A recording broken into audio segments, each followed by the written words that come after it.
Let's begin. If you'd like, you can close your eyes. We're moving into that inner light that is always with us,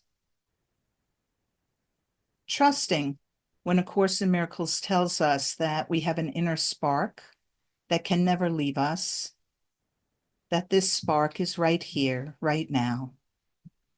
And all we need is a little encouragement, a little reinforcement to recognize what we are, what we always are, what we always will be. And that we are illuminated from within by this light, the light that we put in the Jesus square. It's important to know that the light is what draws us together. We seem to arrive as an individual person, and A Course in Miracles is helping us chip away at our identification as that person. A shift is occurring little by little where we begin to really get it that we are a spiritual being on a human journey rather than a human being on a spiritual journey.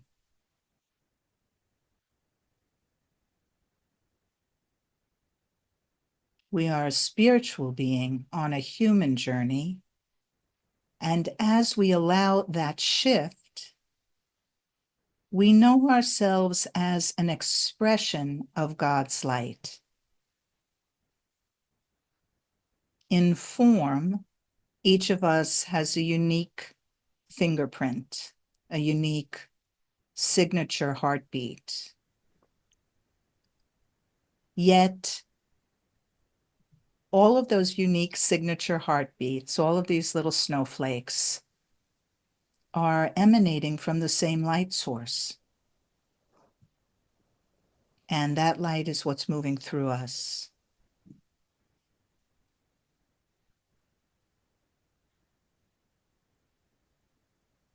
Enlightening us. Dissolving the darkness that we've been unconscious of. A Course in Miracles is a psychological spirituality. It is a way of doing shadow work. The Course is showing us how the ego works without judgment and bringing into our awareness our ability to choose whether we want to be confined by the ego thought system anymore, to realize that we have a choice to exit from our belief in separation from our God source. We cannot separate from God. You can think of God as a vibration, an energy, just to have a more abstract relationship with what God is. And that energy has no beginning and no ending. And we are of that energy.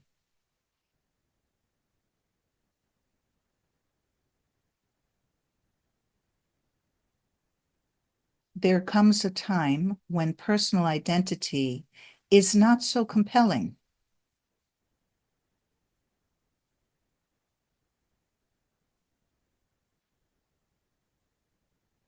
And rather than feel lost or untethered, we can start to feel relieved and liberated with the support of Jesus and inner guidance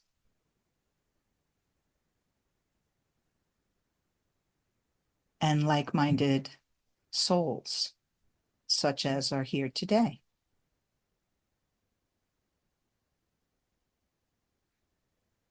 Allowing the breath to slow down and deepen and become more full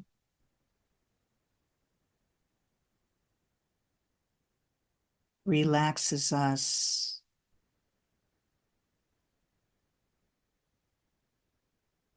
and gives us access to our higher self. Just basking in the light.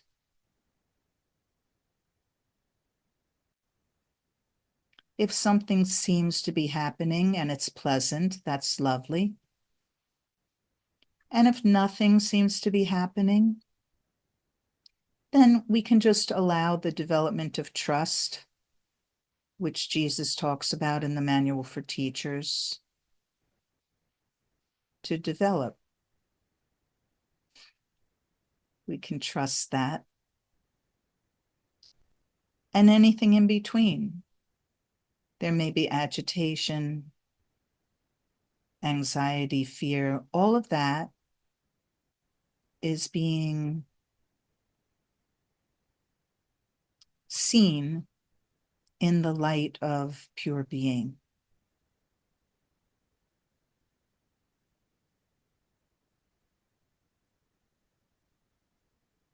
Jesus tells us we're safe. And if you're afraid, you can always let me know. It's very powerful to start to speak about fear while feeling afraid.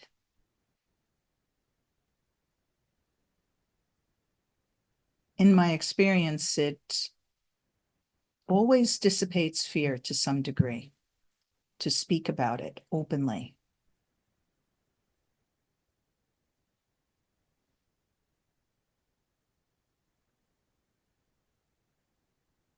Because that's how the ego keeps us hooked, is through fear and through disguising fear so that we don't even recognize it for what it is.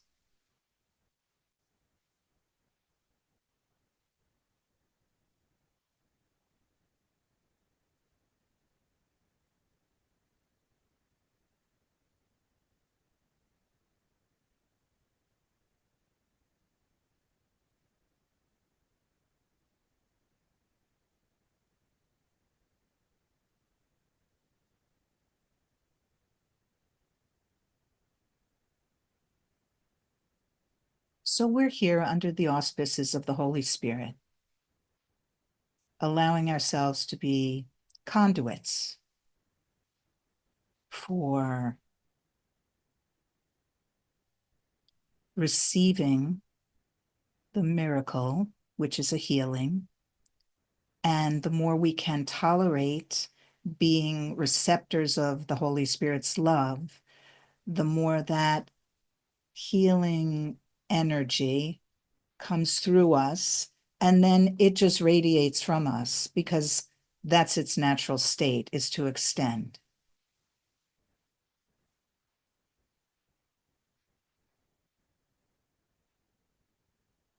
And we're allowing that state to then reflect back to us the light which we are. So we're allowing, to the best of our ability, to see through everybody's personality, whether we dislike it or even if we like it, to see the essence of each of us and recognize the essence of ourselves.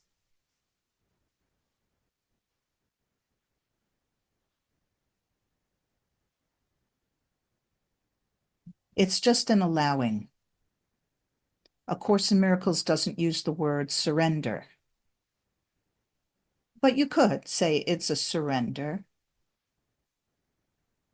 Jesus in A Course in Miracles says to try. Sometimes he says we're going to try or we're going to attempt, So it's trying without being overly effortful.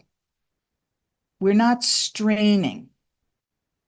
We're just trying without knowing how to be present, to let our attention be right here, right now.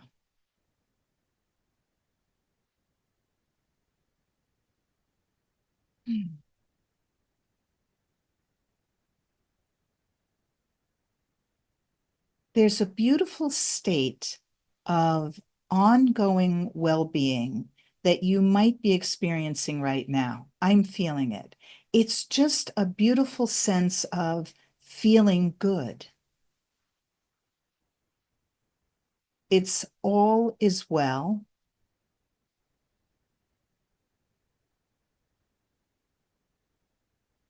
It's calm.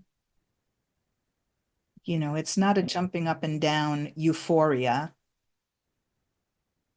It's steady, this feeling good. And it can go unnoticed, often because we feel guilty about feeling good for no reason. The ego can translate that to laziness or something like that, undeservingness. I shouldn't be sitting around feeling good, not doing anything with no good reason. Yes, that is your natural state.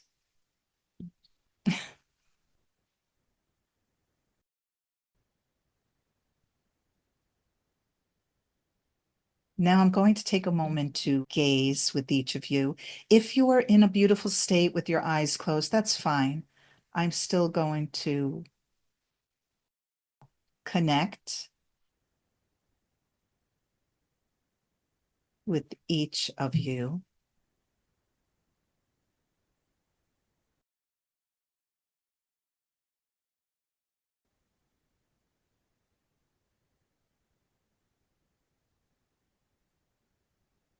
And I'm so happy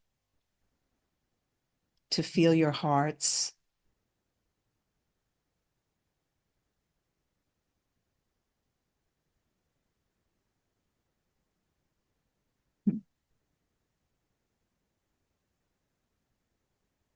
Without any interference, we are all so pure and beautiful. And that's how I'm experiencing each of you right now. Very pure and beautiful, no matter what your opinion of yourself.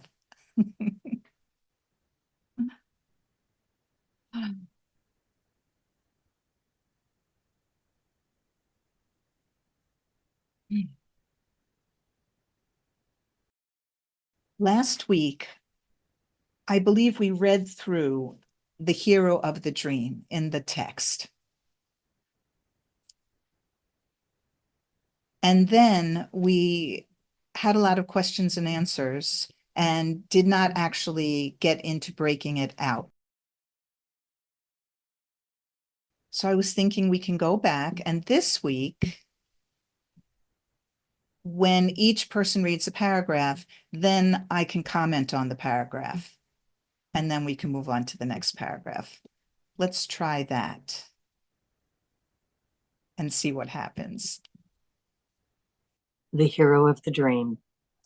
The body is the central figure in the dreaming of the world.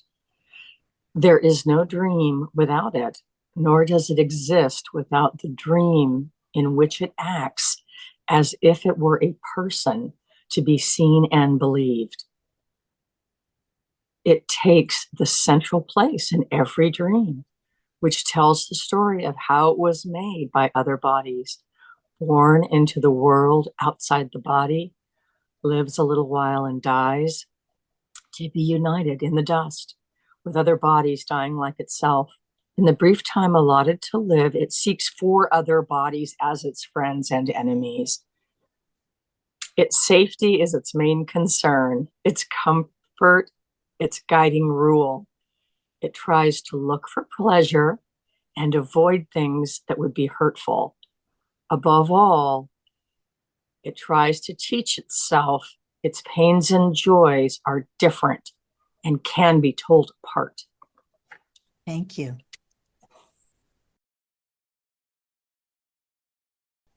So just commenting first on the section heading, the quote unquote hero of the dream.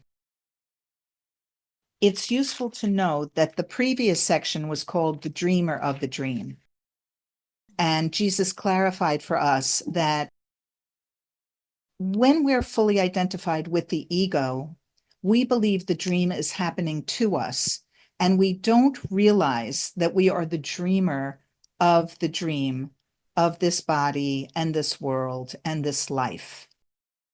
So we found out in the last section that we are the dreamer of the dream, and it is our responsibility as course students to realize that and to be open to how we can be accountable and responsible as the dreamer of the dream. And when Jesus says we are the dreamer of the dream, he's talking about the collective ego mind.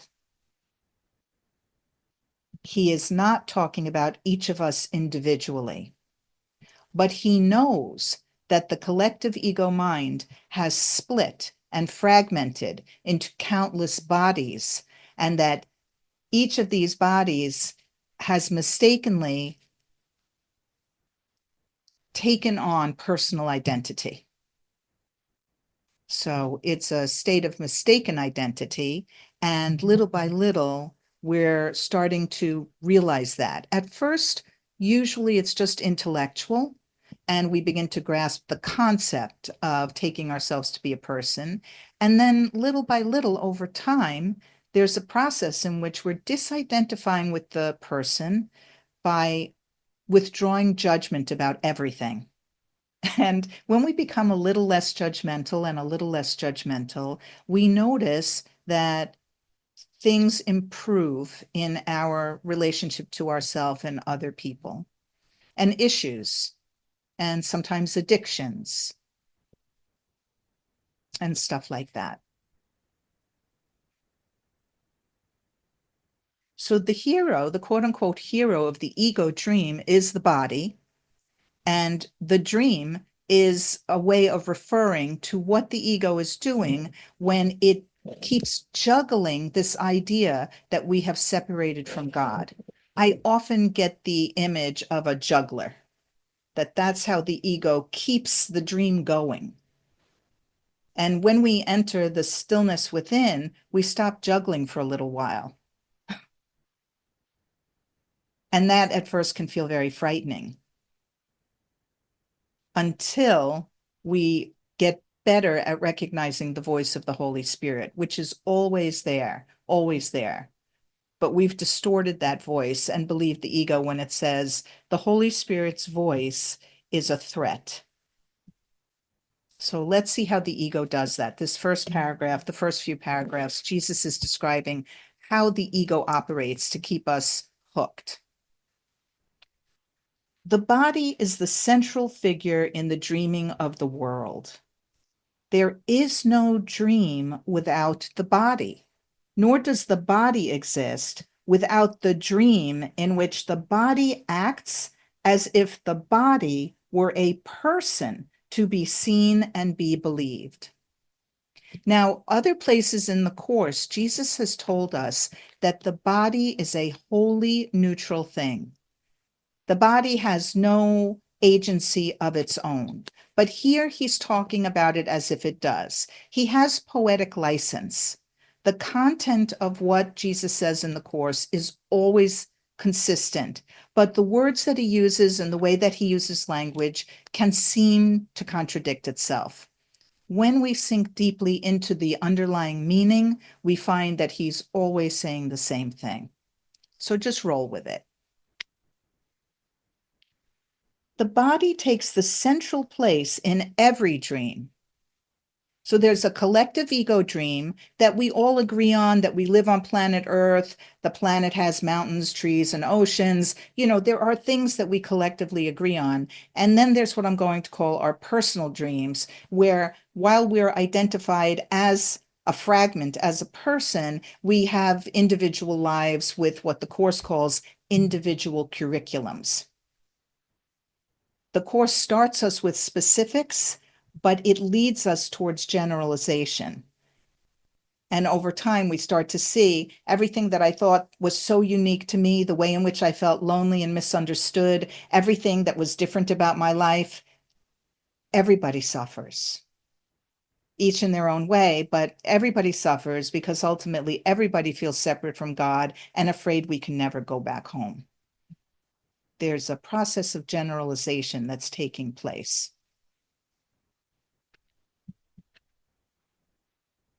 So the body takes the central place in every dream, which tells the story of how it was made by other bodies, right? We're born through other bodies, through our parents, born into the world outside the body, lives a little while and dies to be united in the dust with other bodies dying like itself. This is the story that the ego tells us that we thought was a good way to escape from God's wrath. But as Jesus slows everything down and draws our attention to the contradictions and the insanity of the way the ego convinces and persuades us, we start to see the laws of chaos that Jesus speaks about, I think, in chapter 23, that show that the ego is what he calls like an airtight logical system, but the logic is crazy. It's pretzel logic. In the brief time allotted the body to live, the body seeks for other bodies as its friends and enemies. And I was once introduced to this made-up word, frenemies. The ego is our frenemy. It's not really our friend, not ever. And we don't have to hate it or fight with it or reject it. We just need to see the ego for what it is. The body's safety is its main concern. The ego told us to enter the body as a kind of safe house to escape from God, to hide in the body. The body's comfort is its guiding rule. Why have we mown down all of the forests and land on planet Earth? Just because we wanted a more comfortable house to live in. The body tries to look for pleasure and avoid the things that would be hurtful. Above all, the body tries to teach itself its pains and joys are different and can be told apart. But we've learned somewhere else that pain and pleasure are the same thing. They're two sides of the same coin, and that coin is the belief in separation. So that's a tough one to wrap our minds around at first, because it seems like pleasure is good and pain is not good. But actually, pleasure is just a way of convincing us that the body is good. Why do so many people become sex addicts? Why is pornography so rampant at this point in time? Because it works with our biochemistry. And what I've read is that our biochemistry is stronger than heroin or opium or any outside drug that we could take. If we can trigger our own hormones through an orgasm or whatever it is, then we're relaxing ourselves temporarily. And the flip side of that is that there's always a hangover. It doesn't sustain itself. Pleasure does not sustain itself. It's temporary. Any questions on paragraph 1? Don. That sentence where he talks about the body, and you were talking about how it seems like a contradiction, what he's saying. I kind of think of the body in this case as the body mind, if you will, the ego mind or the mortal body and mind together.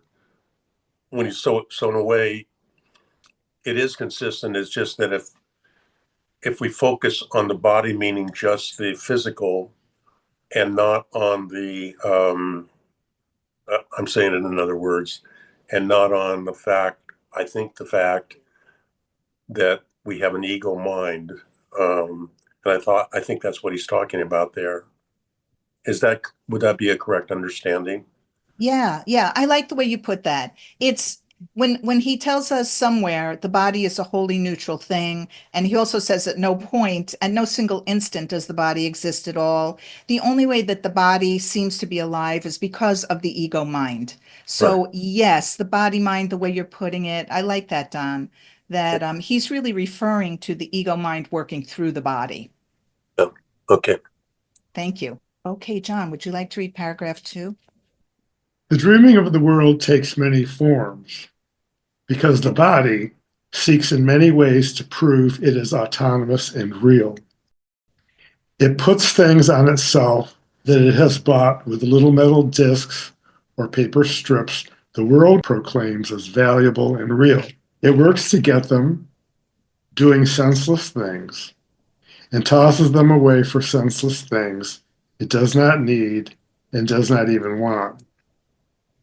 It hires other bodies that they may protect it and collect more senseless things that it can call its own.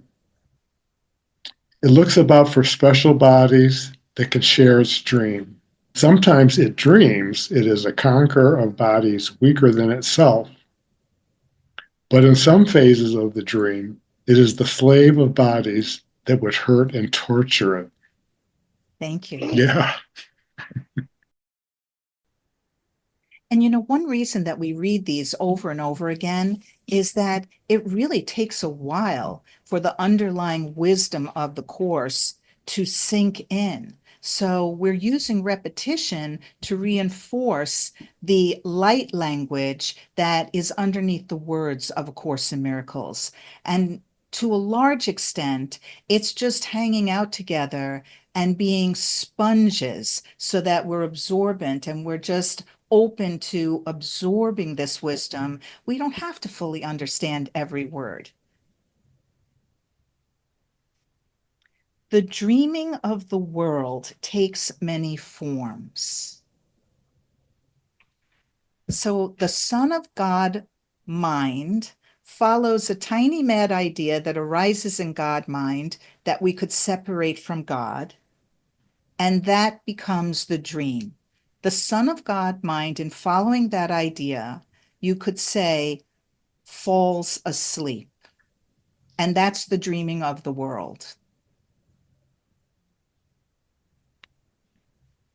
The dreaming of the world takes many forms because that first thought we could separate from God splits from oneness into two-ness. God mind is oneness. A thought that tries to go outside of God mind creates or miscreates duality. And now there's form in the mind, just in terms of a thought form. And that thought forms this idea that we could be separate. As I've said many times, right there, the dreamer, the Son of God, the decision-making part of the mind that could go either way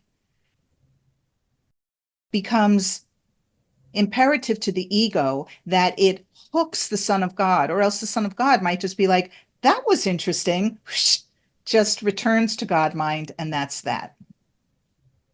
Now, in fact, none of this ever even happened. It's impossible that a thought could intrude on God mind and take us away. But since we are in this delusional state and we need help, we're going to just use the mythology of A Course in Miracles. So as we follow the idea that we've now separated from God, and isn't that amazing? But the ego doesn't get a pat on the back from God, because in God mind, nothing has happened. Not one note in God's song has been missed. The ego becomes offended and also realizes it needs to juggle. It needs to keep us interested. And the way it does that is to say, you've stolen life from God in order to have your own life, and now God is going to come and get you. You've incited the wrath of God. But I have an idea to protect you and save you. Follow me. And so we do that. The Son of God mind starts to sink descend into a delusional state and follows the thought of the ego, which says, I can save you. And then the ego juggles and comes up with this idea of a physical world. The ego does that for its own self-protection. If the ego can distract the Son of God mind from the mind and lure it into a physical world and close the door behind it, so to speak, then we are trapped in a world of form and we don't remember what came before it. It's called projection, and it's a psychological term. So the ego, just rewinding a little bit, when we separate from God and it's like, woohoo, then the ego says, oh, but God is angry at you because you've stolen his life. This doesn't make sense already. We've already entered the laws of chaos, because if we've stolen God's life, how can God be angry at us? He's dead. So when the ego says that God is angry at us, the ego is actually projecting our anger at God and turning it around. The ego is not taking responsibility for being angry at God for its lack of recognition of the ego, and it flips that anger around and says, God is angry at us. That's the first projection. God has never been angry at us. We are angry at God. And then the ego says, God's going to get us because he's angry at us. Follow me, and goes from thought form down into physical form. When Rupert Spira talks about how the physical world doesn't exist, no quantum physicist, nobody can prove that the physical world exists. He, as far as I understand him, he's talking about physicality, but Rupert does say that the experience exists. We're having an experience. The experience is taking place in the mind. But we don't remember the mind, so we believe in form. So this little phrase, the dreaming of the world takes many forms, is so deep if you let it sink in. The dreaming of the world takes many forms. We descend from thought form down into physical form, which is actually just experiential forms, you could say, that don't actually have any tangible physicality to them, but they feel like they do. Everything is happening in the mind. The dreaming of the world takes many forms because the body, or like Don said, the body mind, the ego mind, taking itself to be the body, seeks in many ways to prove it is autonomous and real. That's all the ego is juggling now, just juggling to keep proving that we're real, that we're autonomous, that I am fully me and you are fully you, and that this physical world is reality. The ego just keeps juggling that. It doesn't care what happens to us individually. All it cares about is that we stay engaged with the idea of being a me. Because the idea of being a me keeps the idea of identity spinning.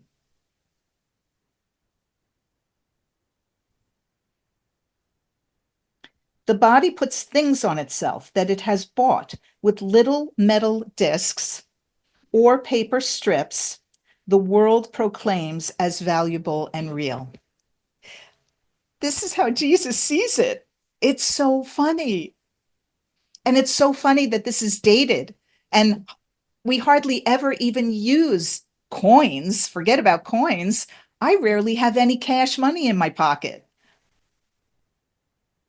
But it doesn't make any difference. It doesn't matter if credit cards or how we're doing it, Zelle or Bitcoin or cryptocurrency or whatever it is. He's making fun of us. He's gently laughing. The body works to get these metal discs and paper strips, doing senseless things, and tosses them away for senseless things it does not need. So we're working jobs that make no sense. We're buying stuff that we don't need and that we don't even want. This is how he describes us to us. This is how he was talking to Helen. The body hires other bodies that they may protect it and collect more senseless things that it can call its own.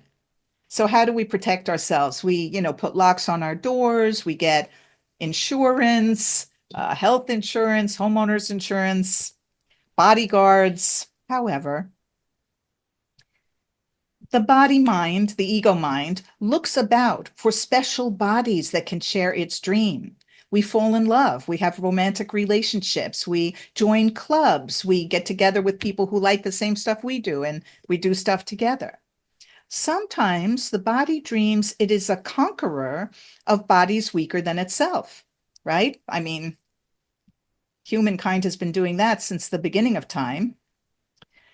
But in some phases of the dream, the body is the slave of bodies that would hurt and torture it. And here we get a little hint of dreams within dreams within dreams within dreams, or what we might call reincarnation.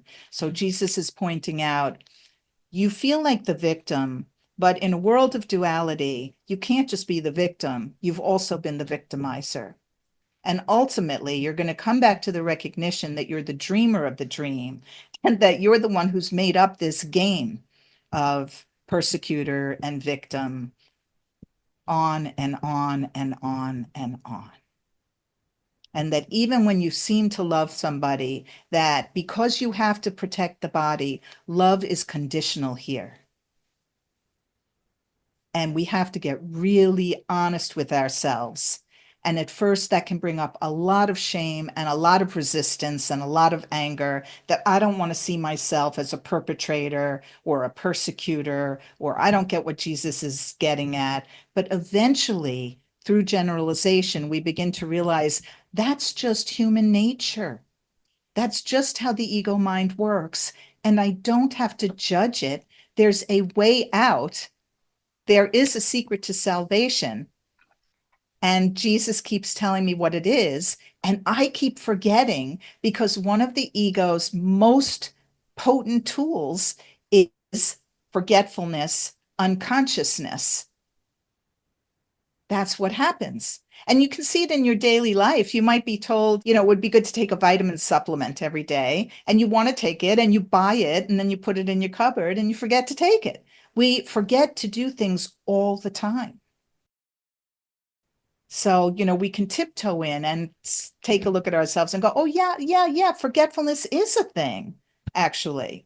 And maybe I don't have to be so self-critical and beat myself up for it. This is one of the great things about aging. I told you guys I turned 70 in October, and it's just the best excuse now. Like, I don't have to call myself forgetful. I can just say, oh, I'm having a senior moment. It's so allowed. There's so much freedom in getting older. Oh, I'm living on a fixed income. I can't afford to do that. Leave me alone. Oh, Don, do you have a question? Going back and forth between being victim, victimizer, I think there's another element which is rescuer. So it's kind of like victim, victimizer, rescuer, victim, and then it can go the other way too. And it's almost like it's just, we're just being human. All those are just being human. And the way out of it, I'm thinking, is for me to observe, just notice what I'm doing, what seems to be happening. And it just in noticing without judgment, it can start withdrawing the investment of that identity. So I just thought it was worth mentioning because I think obviously it applies to myself. And I want to be aware that being the rescuer doesn't elevate me above the ego. It's just part of it. And yet, as I say that, I wonder how to be, that doesn't have to eliminate being kind and being compassionate and being caring. I'm not quite sure how to have those qualities or characteristics be an extraction from that prison of being, so mighty as a rescuer. I think that's a big deal in my story. Yeah, I'm glad that you brought up rescuer. So when we want to rescue, there's a built-in belief that somebody needs rescuing. And like you say, Don, it's not that we want to eliminate the idea that we could be kind. We can be kind and we can be unconditional. It happens spontaneously. It's just when we're thinking about someone else, I feel sorry for you, you're in trouble, you need me, rather than having a greater sense of God is within you. I'm happy to be of service. However, I have full confidence that your path is your path and it's playing out in the way that we could say you scripted it.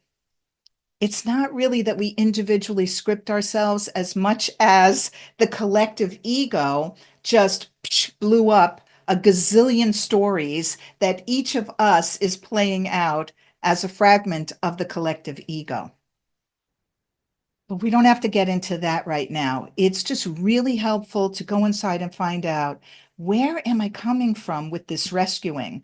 And speaking for myself, I know I very much wanted to rescue people, like my parents when I was very little. And I felt like if I could make them happy, if I could be understanding towards them, then they would be understanding towards me and they would help me grow up and be happy. There was a barter going on inside of me, even as a very little girl. And you could say it came from a well-intentioned place, but in the end, it didn't work. It didn't work. I couldn't rescue my parents. And I had to find God within myself. And I had to find earth angels, is what I called them before I found A Course in Miracles, people who were like beacons of light, who I just sensed this is the right stuff. This is a good therapist for me. This is a good massage person for me. This person can be my mother's hands that I needed and didn't get from her. And starting to learn that we don't belong to each other. We don't own each other. And we don't have any obligation towards each other. And as we can remove expectations, then we start to encounter unconditional love. Unconditional love has no expectations and no obligations because it's taking place in the present. There is no past.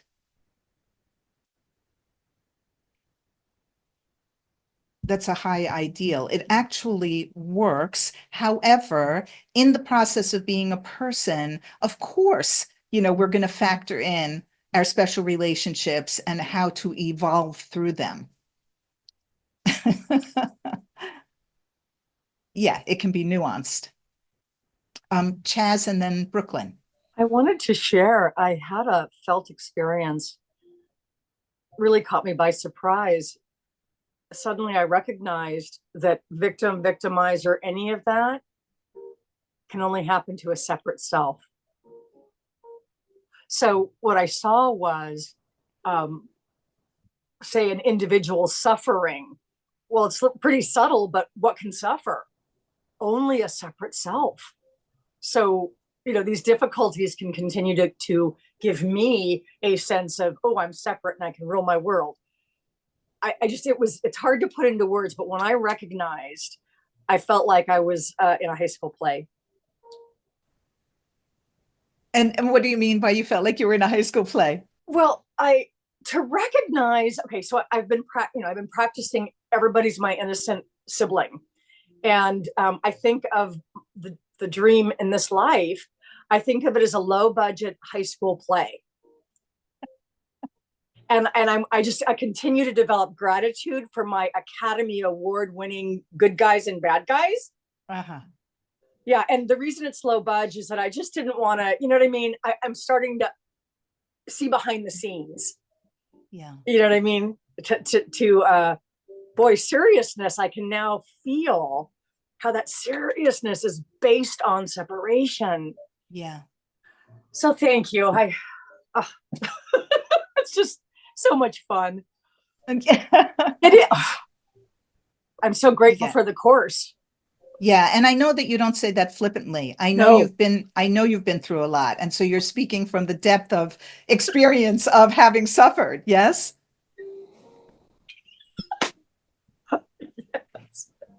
Yeah, we want to hear it from somebody who's been through it, so that we feel like, yeah, they get it. Right. Yeah, it's extraordinary to have that experience, but very possible. I just wanted to tell you that your website was like a Course in Miracles Disneyland for me. Oh my gosh. Just thank you. Just thank you. Oh, thanks, Chaz. Oh, wow. Namaste, mighty companions. I'm so grateful for us. Oh my God. Yeah, all things are lessons God would have me learn. Not everybody thinks like us. And my sister-in-law, who I do love, who does not think the same way I do. I was very, very offended. It was about a year ago, how I couldn't believe that, how she was thinking. And then I thought, she can't love me the way I want her to.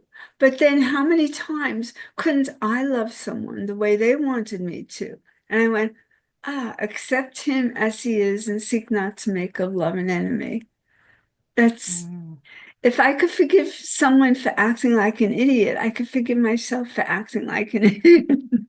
yes, so true. Thank Yeah, you. thank you. What comes to mind is I think I learned this on The Sopranos, you guys, years ago when Tony gets the girlfriend and she's a Buddhist. Do you remember that? And I believe she says to him, Buddhism says that pain is mandatory, but suffering is optional. Pain comes with the territory of being human. As Eckhart Tolle often says, it's usually the only thing that makes us turn to God. But suffering is optional. Wallowing in the pain, reinforcing the pain, persistently and stubbornly believing in the pain, that's optional. There are countless spiritual paths out. And then learning, like Brooklyn was just saying, that oh, we wanted that person to love us a certain way and they didn't. But come to think of it, there must have been people in my life who wanted me to love them a certain way and I didn't. And what if none of us are bad for that? It's just the way it was. People often say we're all doing the best that we can. I have to admit, I don't always think so. I think surely you could do a little better than that, but still, we can't judge another. I think that of myself. Amy, you could do better. Maybe I can't do better. Maybe this is my best. Paragraph 3. Anybody want to read? Go ahead, Don. The body's serial adventures from the time of birth to dying are the theme of every dream the world has ever had. The hero of this dream will never change, nor will its purpose. Though the dream itself takes many forms and seems to show a great variety of places and events wherein its hero finds itself, the dream has but one purpose, taught in many ways. This single lesson does it try to teach again and still again, and yet once more, that it is cause and not effect, and you are its effect and cannot be its cause. Thank you. This is a tremendous paragraph, you guys. The body's serial adventures from the time of birth to dying are the theme of every dream the world has ever had. It doesn't matter what the adventures are. The quote unquote hero of this dream will never change, nor will its purpose, because the purpose that the ego has is to uphold the belief in separation, and in doing so, to keep itself going, to keep its idea of separation spinning. That is the ego's purpose. Though the dream itself takes many forms, countless forms, and seems to show a great variety of places and events wherein its quote unquote hero finds itself, the dream, the ego dream, has but one purpose, has only one purpose, taught in many ways. This single lesson does the ego try to teach again and still again, and yet once more, that it is cause and not effect. That the dream is the cause of everything, but the dream is the effect of the Son of God following a tiny mad idea and becoming the dreamer of a dream. The dream is not the cause. The world is not the cause of our problems.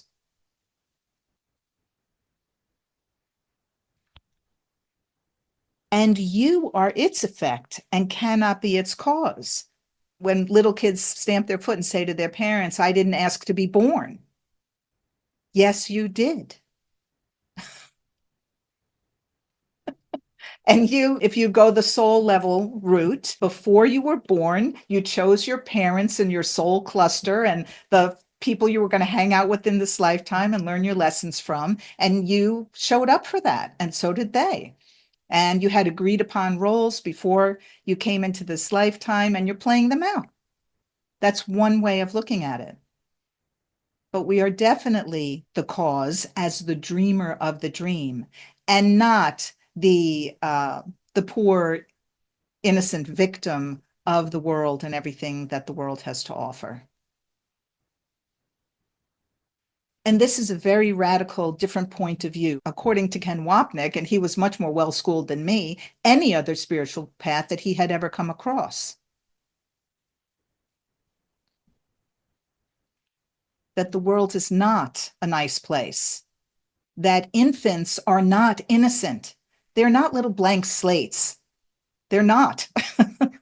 Infants come in with their whole story that they're going to play out.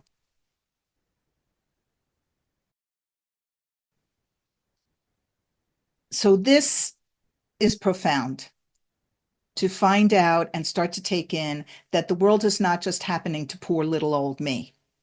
I am the dreamer of the dream, not Amy, but as the ego collective, as the Son of God, having followed an idea and now finding myself split into all of these faces, that actually I am a spiritual being on a human journey.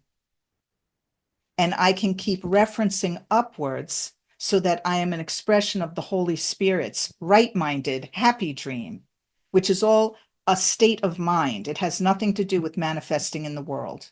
Your worldly situation, your life situation, as Eckhart Tolle calls it, may look brutal. Just look at Jesus sitting here in the classroom with us. Some people claim he had a relationship with Mary Magdalene. Maybe he did, maybe he didn't. But most of us know Jesus as a single guy who got crucified, who was betrayed by his friends. I mean, is that a good life? Is that what we're striving for with the law of attraction? Law of attraction has nothing to do with the Course in Miracles. Some people, many of us New Yorkers, find this refreshing. Eric. A couple things came to mind with this paragraph, and especially just what you said about the law of attraction. And because it's interesting, because I have a friend who recommended this book, and I know the language in the course about the use of the term magic and stuff, but it's actually this book called The Magic that is written by that person that came up with like the law of attraction, The Secret, and the author from The Secret, which is law of attraction and stuff. And it's really interesting me because I have like this aversion to it kind of from the course, but the way I looked into it a little bit, and it was really all about gratitude. So it's like, even though there's this word magic and a law of attraction, and it does have this focus about like, what are you getting from the gratitude? Like, I just felt called to go on this journey with this person. It's like a 28-day practice, and it's really just gratitude. And I'm just thankful, like, just to practice the gratitude about it. And like, it doesn't matter about the what things I'm gonna get from it, or like trying to even focus on specific things, it's just kind of like, okay, well, gratitude, it's just perspective of gratitude. I think there is like a common theme underneath it all, even though from appearances, like it, yeah, like the whole manifesting things is not aligned, but there are some things that can be that resonate, I think, a little bit with that stuff. Yeah, I would agree with you, Eric. I mean, are you talking about Dr. Joe Dispenza? No, I think the author's name is Byrne.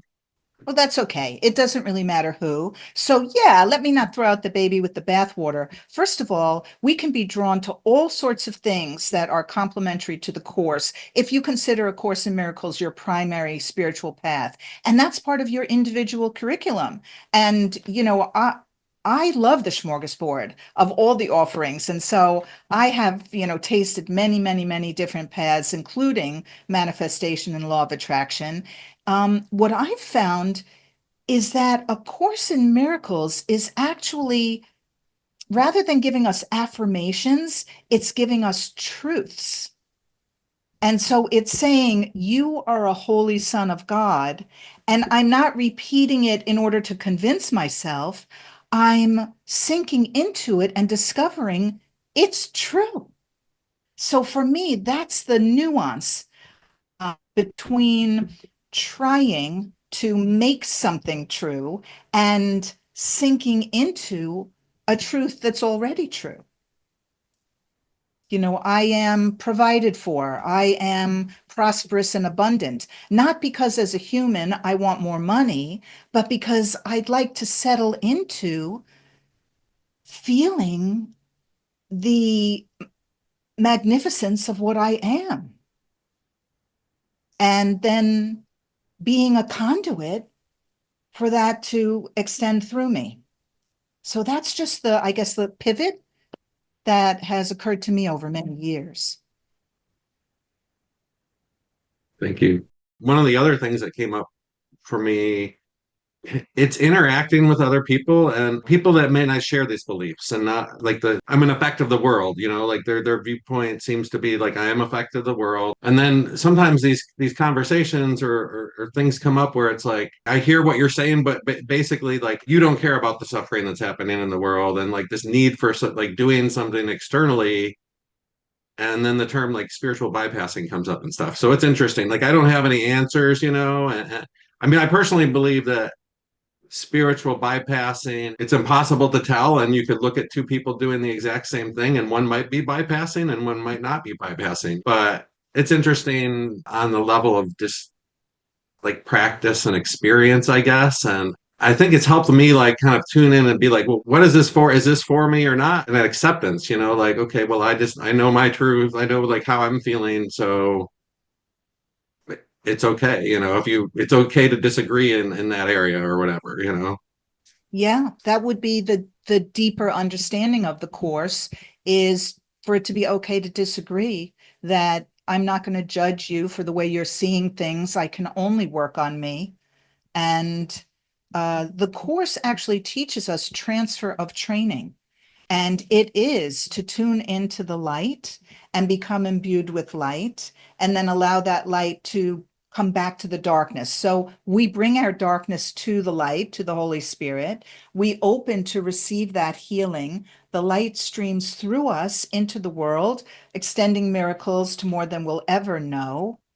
And while we're still dreaming, that is our role, to bring the darkness to the light and become infused with light, so that we're now a miracle worker or a light worker moving through the world as a healer. And we never have to say a word to anybody about the world isn't real or A Course in Miracles is right or nothing.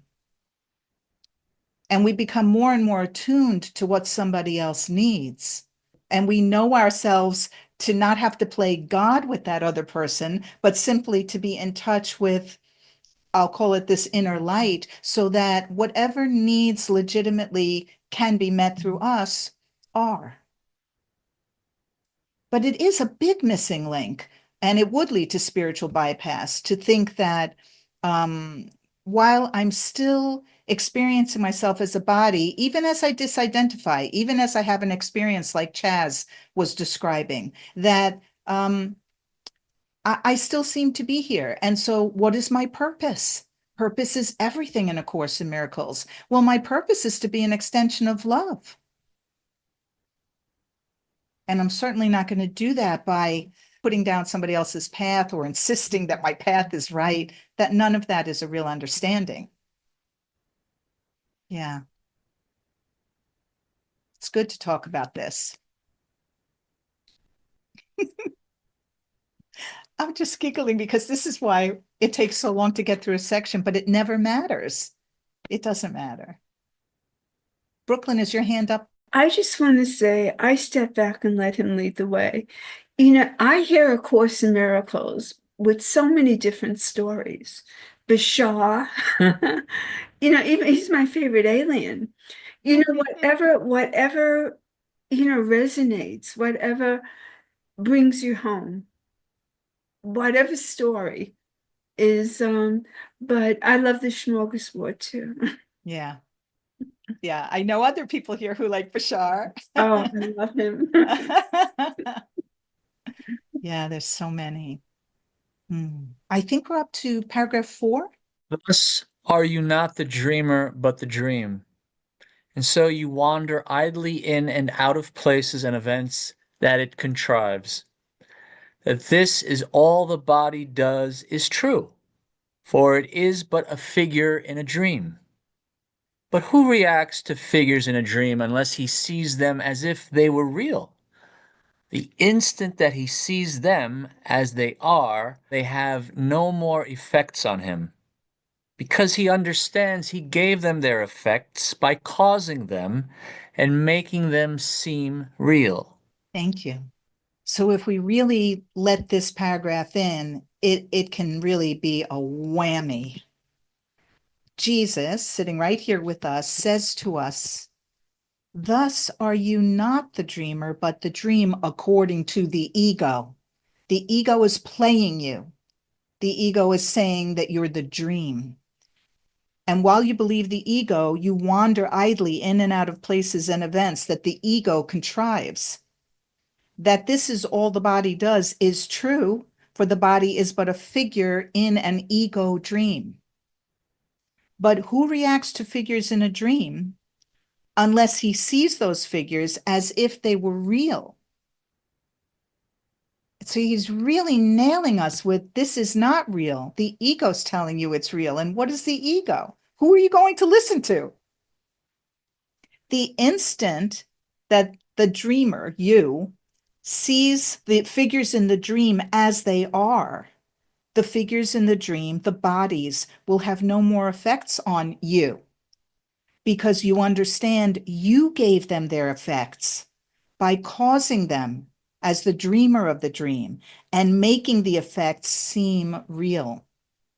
I like to change the language so that it applies to us, and I need to repeat the phrases over and over to really have them sink in. Rick, would you like to read paragraph 5? How willing are you to escape the effects of all the dreams the world has ever had? Is it your wish to let no dream appear to be the cause of what it is you do? Then let us merely look upon the dream's beginning, for the part you see is but the second part, whose cause in the first. No one asleep and dreaming in the world remembers his attack upon himself. No one believes there really was a time when he knew nothing of a body and could never have conceived this world as real. He would have seen at once that these ideas are one illusion, too ridiculous for anything but to be laughed away. How serious they now appear to be, and no one can remember when they would have met with laughter and with disbelief. We can remember this if we but look directly at their cause, and we will see the grounds for laughter, not a cause for fear. Thank you. Okay, Jesus is sitting here with us. He's our best friend. He says to us, how willing are you to escape effects of all the dreams the world has ever had? Everybody take a moment and feel, how willing are you?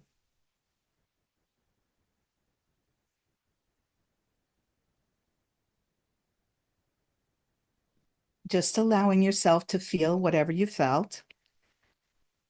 Is it your wish, Jesus asks us, to let no dream appear to be the cause of what it is you do? And he's assuming that we're going to say yes. Yes, Jesus, my brother, it is my wish. So he continues, then let us merely look upon the dream's beginning. For the part you see is but the second part. Because what we're seeing is the physical world and our identity as an individual in this world. And that's the second part of the dream. That's the trap within which we are enclosed so that we're not remembering the first part of the dream, which took place in the mind before physicality. Then let us merely look upon the dream's beginning. And he says merely, like it's no big thing.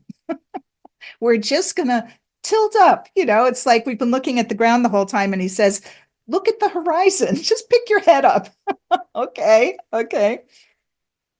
Let us merely look upon the dream's beginning, for the part you see is but the second part, whose cause, the cause of the second part, lies in the first part. No one asleep and dreaming in the world remembers his attack upon himself. We're mesmerized, we're hypnotized, we're brainwashed. But not anymore. We've reached the point that we get together here and we've read enough of this that we're open to it and we're going with it. No one believes there really was a time when he knew nothing of a body and could never have conceived this world as real. Oh my gosh, there was a time when this world would have been so nonsensical that it wouldn't have made any sense at all. And knowing ourselves as a body, it's incomprehensible because we're so beyond that. This is such a limited, restricted view and experience that we're having here. Yeah, just take a few breaths with this sentence because we are starting to believe that there was a time when we knew nothing of a body, and there was a time when we could not have conceived a world like this as being real. We are open to that. Yeah, those are some beautiful deep breaths. You would have seen at once that these ideas that you could be in a body in a world are one illusion, too ridiculous for anything but to be laughed away. How serious they now appear to be. Within the world, terribly serious, horribly uncompassionate to laugh at somebody who's having painful problems, which is much of the world right now. But when you're above the battlefield, it's all unnecessary. And no one can remember when they would have met with laughter and with disbelief. Into eternity, where all is one, there crept a tiny mad idea at which the Son of God remembered not to laugh. That's what he's referring to. Into eternity, where all is one, there crept a tiny mad idea at which the Son of God remembered not to laugh. Just a portion of the Son of God, not the entire creation. We can remember this if we but look directly at their cause. The ego says, don't look, don't look. All throughout A Course in Miracles, Jesus says, let's look together. Let's look at the cause. Let's get back to remembering to laugh. Carol Howe's book about Bill Thetford, Never Forget to Laugh. And we will see the grounds for laughter, not a cause for fear. The workbook lesson, there is nothing to fear. There is nothing to fear when we look from a different perspective, when we join with the Holy Spirit. Would anybody like to read? Carol, that would be great. Let us return the dream he gave away unto the dreamer, who perceives the dream as separate from himself and done to him. Into eternity, where all is one, there crept a tiny, mad idea, at which the Son of God remembered not to laugh. In his forgetting, did the thought become a serious idea and possible of both accomplishment and real effect. Together, we can laugh them both away and understand that time cannot intrude upon eternity. It is a joke to think that time can come to circumvent eternity, which means there is no time. Thank you. That's so funny that I remembered that sentence and it was right there in the next paragraph. So let us return the dream he, the Son of God, gave away unto the dreamer. Let us return the dream unto the dreamer.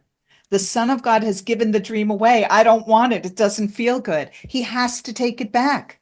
Only in taking it back and taking that responsibility can we start to regain our power. It's not shameful. We're not going to be punished. We're empowering ourselves by taking back the dream and realizing that our position is as dreamer of the dream.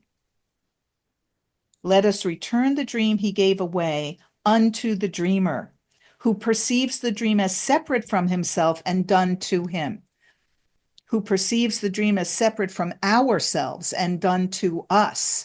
But now we're giving it back to ourselves. In other words, we're withdrawing what we've projected. Everything out there testifies to what we've projected. The world is a dangerous place. I can't trust other people. I'm very vulnerable, in the face of all the dangers out there. We're withdrawing our projection. And now we're going to regain our power. We're going to find out that on the level of the mind, we're invulnerable. There is no body to be attacked or destroyed. Into eternity, where all is one. And by the way, into eternity, where all is one is a description of God mind. We don't get that many of them in the course, but it's the best we can do because God mind is, incomprehensible. Into eternity, timelessness, where all is one, there crept a tiny, mad idea at which the Son of God remembered not to laugh. That's that Shakespearean prose, remembered not. In our forgetting, did the thought, the tiny mad idea, become a serious idea and possible of both accomplishment and real effects in our imagination? Together, we can laugh them both away, the idea of accomplishment and real effects, and understand that time cannot intrude upon eternity. It is a joke, says Jesus, to think that time can come to circumvent eternity, which means there is no time. Eternity is eternal. Oneness is one. Life is life. There is no death. There is no two. And so, this is the best use of law of attraction at a more evolved level, I would say, rather than affirmation, is confirmation. What I am is eternal. What I am is bodiless. What I am is life itself. And then boggle around with that. Rico, can I call on you? Would you read paragraph 7? A timelessness in which is time made real. A part of God that can attack itself. A shepherd brother as an enemy A mind within a body, all are forms of circularity whose ending starts at its beginning, ending as its cause. The world you see depicts exactly what you thought you did, except that now you think that what you did is being done to you. The guilt for what you thought is being placed outside yourself and on a guilty world that dreams your dreams and thinks your thoughts instead of you. It brings its vengeance, not your own. It keeps you narrowly confined within a body, which it punishes because of all the sinful things the body does within its dream. You have no power to make the body stop its evil deeds because you did not make it, and cannot control its actions, nor its purpose, nor its fate. Thank you. Thank you. Now that is a hefty paragraph, and I see we just have 5 minutes left. So I'm thinking that we should play a song, and then next time we'll pick up with paragraph 7 again, because it's so juicy. And Audrey, why don't we play the Randy Newman song? It's jungle out there, disorder and confusion everywhere. No one seems to care. Well, I do. Hey, who's in charge here? It's jungle out there, poison in the very air we breathe. You know what's in the water that you drink? Well, I do, and it's amazing. People think I'm crazy, cause I worry all the time. You paid attention, you'd be worried too. You better pay attention, or this world we love so much might just kill you. I could be wrong now, but I don't think so, cause there's the jungle out there. There's the jungle out there.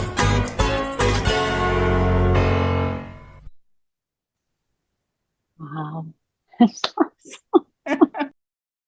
Ah, Okay, guys, it's so beautiful to be with you all. Thank you. Thank you. Thank you. I'll see you next Wednesday.